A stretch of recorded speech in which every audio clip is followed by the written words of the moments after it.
People assume the hardest part of buying your first home is the money. It isn't. I am Daniel, 33 years old. Financial analyst. I sold my car, canceled every vacation for 5 years, and picked up consulting work on weekends until my eyes hurt from the screen. 3 days after I closed on a lakeside property outside Cincinnati, my security system sent an alert to my phone. I looked at the thumbnail. There were balloons floating across my kitchen ceiling. Sit down. Let me tell you how that night went. The notification came at 6:48 p.m. on a Tuesday. I was still at my desk, the last one in the office, working through a client portfolio review that should have been finished an hour ago. The buzz against my hip was familiar. I'd set the new system to send motion alerts for the first week. Partly habit, partly because I still couldn't quite believe the house was real. I glanced at the screen. The thumbnail showed something that shouldn't have been possible. Color, movement, shapes I didn't recognize floating near the ceiling. I opened the full feed. Balloons, pink and gold. A dozen of them, drifting lazily across the kitchen. I hadn't eaten a single meal in yet, and below them, filling the living room I hadn't slept near yet, were people. My sister Lauren stood at the center of it. She had a champagne flute raised, her head tilted back in laughter, surrounded by nodding relatives and children, sprinting across the hardwood floors I'd paid to have refinished 8 days ago. Her husband Marcus leaned against the kitchen island with his arms crossed, watching the room like he owned it. Like he owned it. I turned up the volume. Her voice came through clear, warm, the way it always sounded when she was performing for an audience. We finally deserve something like this. After everything we've been through, it is our turn. Our turn. I sat very still. The office HVAC hummed. 5 years of overtime, sold car, canceled weekends, all of it distilled into a deed sitting in my work bag. I'd only been inside the house 3 times. Nobody knew about the house. That had been deliberate. I'd wanted the satisfaction of telling people on my own terms, at my own moment, with a glass of something cold in hand and the lake visible behind me. I'd told no one. Not my parents. Not my friends. Not Lauren. Yet somehow, she was standing in my living room with balloons. Somewhere in the building, the elevator chimed. A door closed. I was alone in the office, my phone casting light across my face, the feed showing children running wild across floors. I hadn't walked on enough to know which boards creaked. My neighbor had texted me 12 minutes earlier. Saw cars in your driveway. Thought you should know. Wasn't sure if you were expecting people. I hadn't been. I scrolled to my emergency contacts. Hovered there for a second. Then, with a clarity that felt almost quiet, I dialed a different number. Cincinnati Police, what is your emergency? This is Daniel Mercer, I said.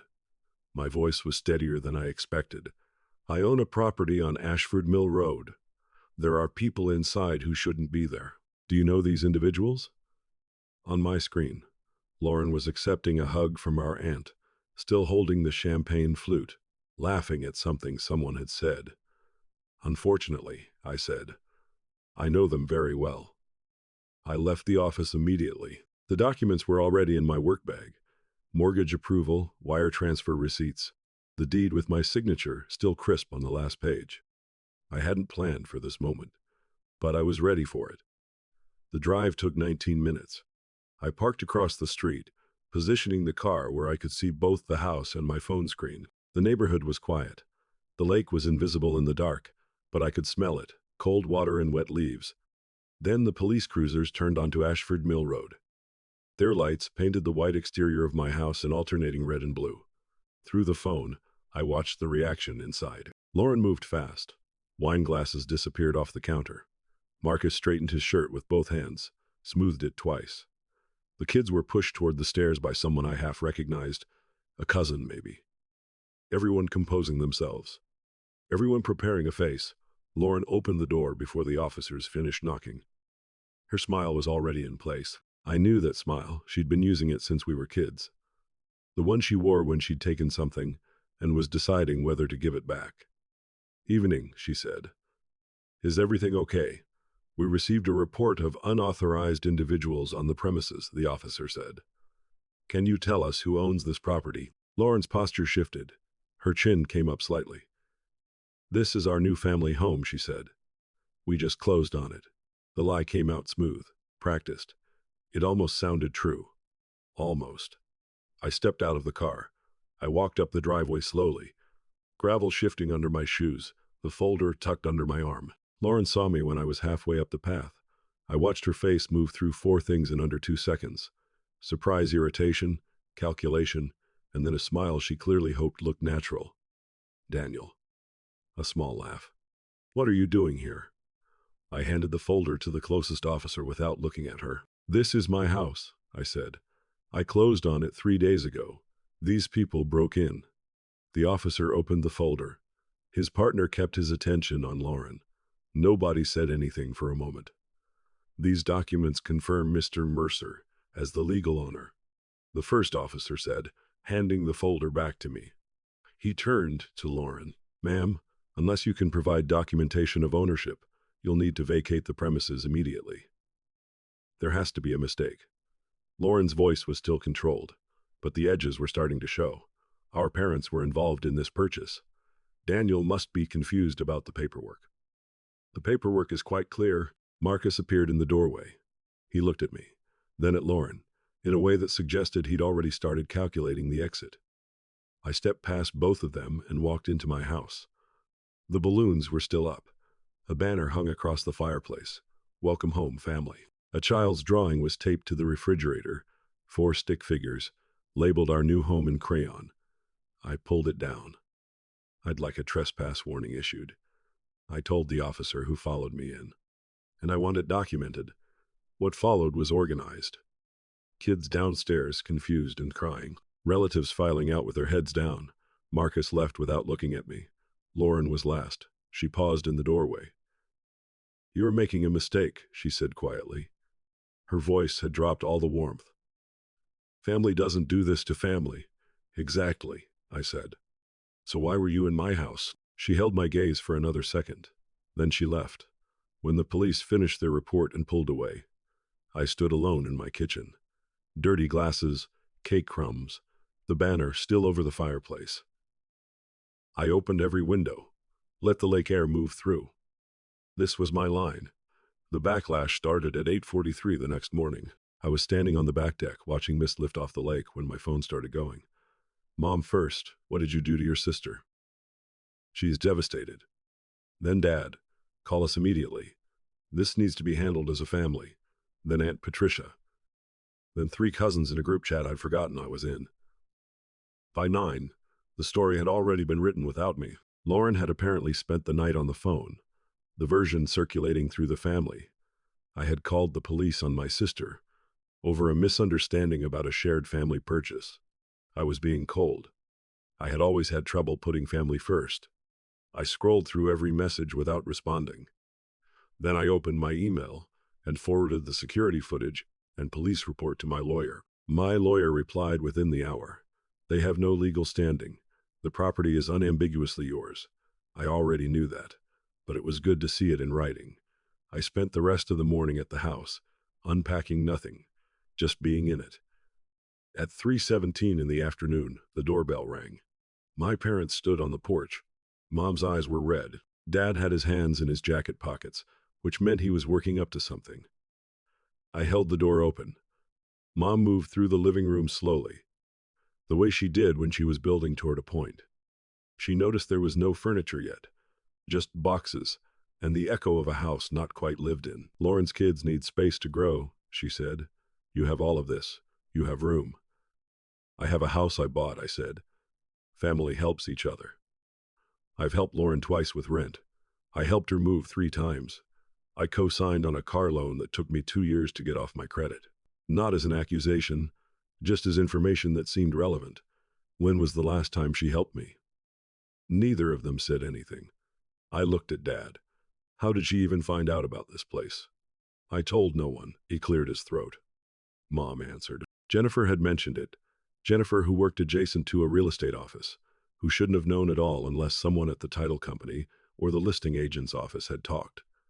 That part I filed away for later. Dad said, "We thought maybe we could all come together, help you furnish it. Make it a real home, a family. The way to make this a home," I said, "is not to break into it." Mom started to say something else. I walked to the front door and opened it. I love you both, I said, but I am not negotiating the ownership of my house. Not with Lauren, not with anyone. They left without a resolution, which I think surprised them. I locked the door behind them. My pulse was elevated. My hands were fine. In the entryway, I hung the one thing I'd unpacked on purpose. A framed card in my grandfather's handwriting. A line he'd told me when I was 12. The year Lauren had taken credit for something I'd built. Some people will always believe your work belongs to them. That is a statement about them, not about you. I stood there for a moment, reading it. Then I went to find my lawyer's number. Lauren chose the venue. A busy cafe near the Findlay Market. The kind of place with enough ambient noise to muffle a difficult conversation. She was already seated when I arrived, dressed carefully. A coffee in front of her she hadn't touched. The table had a lemon tart on a small plate. My usual order, the kind of detail she'd deploy since childhood to soften a negotiation before it started. I stayed standing. What do you want, Lauren? Sit down, please. Her voice was warm, reasonable. The performance was good. I sat. I pushed the plate to one side. You have 10 minutes. Something flickered across her face. Then she reset. Things got out of hand, I'll admit that. But you have to understand our situation. The kids are crammed into a 2-bedroom. Marcus has been holding everything together. And when I heard you'd bought that place on your own, without even mentioning it to anyone. Why would I mention my personal financial decisions to you? Because we're family, she said, like she was explaining something obvious. Family shares. Family supports each other. Like when you supported me by telling everyone at Dad's birthday that anyone could push numbers around for a living. Like when you shared that you were planning to walk into my house and claim it. She waved a hand. That is old stuff. I am talking about a solution that works for everyone. There already is one. I own the house. You don't. Lauren leaned forward. Her voice dropped. Mom and Dad think we should work something out, and you should know, there are legal precedents around family property. Verbal agreements about shared assets can be binding in Ohio. I almost smiled. There are no verbal agreements. There is security footage of you and Marcus inside my house telling a police officer, you just closed on it. There is a trespass report. There is a deed with one name on it. I paused. Would you like to keep going? Her jaw tightened. She shifted strategy again, the way she always did when the direct approach stopped working. You have all that space, Daniel. Just you, in a 4-bedroom house on the water, while my kids share a room. Don't you think that is a little selfish? I stood up, put both hands flat on the table. Lauren, that house is mine, not yours, not ours. Mine, if you try to take it, through pressure, through lawyers, through another break-in. I will use every document, every recording, and every legal option I have. This isn't a conversation about fairness. It is not a negotiation. I picked up my jacket. Your 10 minutes are up. Her face changed. The warmth gone, nothing underneath it, but the thing she'd been covering the whole time. You've always needed to prove you are better than everyone. I headed for the door. Behind me. You'll regret this when you're sitting alone in that big empty house. I didn't turn around. The November air outside was cold and sharp. I walked to my car, got in, and sat for a moment. No regret. Not even close. The escalation was predictable. Within the week, Lauren and Marcus had started posting photos of their kids squeezed into the apartment, captions about how some people hoard space while families struggle. Relatives commented with outrage. Friends I hadn't spoken to in years sent messages asking why I was being so difficult about something so simple as sharing. I documented everything. Screenshots, timestamps, the increasingly hostile voicemails from numbers I didn't recognize. My lawyer reviewed the folder and nodded. Emotional pressure campaign. No legal teeth. Keep collecting. I kept collecting. Then Marcus started parking outside, 3 nights in a row. His car appeared across from my house. He'd idle for exactly 17 minutes, then drive away. No contact. No note.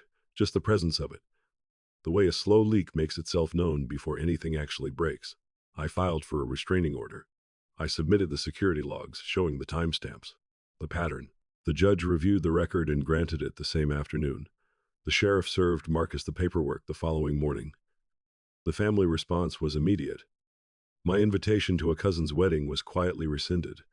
Mom called in tears, saying I was tearing the family apart over a piece of property. Dad sent a text. Your grandfather would be ashamed of what you've become. I walked to the entryway and looked at the framed card for a long time. Then I texted back, maybe. Or maybe he'd understand exactly what I did and why.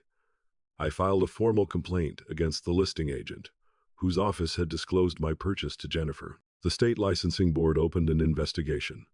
6 weeks later, the agent received a formal reprimand and a fine for ethics violations.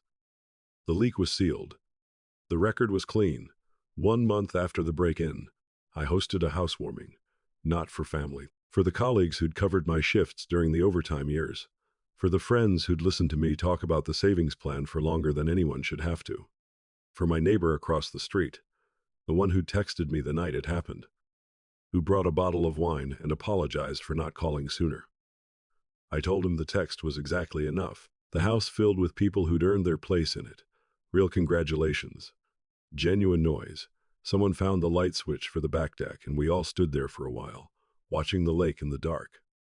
A pair of geese cut across the far bank, low and quiet, heading somewhere south. After everyone left, I sat out there alone. The lake was black and still. My phone buzzed with an unknown number. I want you to know. I told Lauren she was wrong. Not everyone agrees with what she did. Congratulations on your home. Claire. I stared at it for a moment. Then, I saved the number. It wasn't forgiveness or reunion. It was one person, from inside a family that had decided to see only one version of the story, choosing to look at a different one. Not because it fixed anything, because it meant someone saw clearly. 2 months after the break-in, I received notice that Lauren and Marcus had purchased a home across town.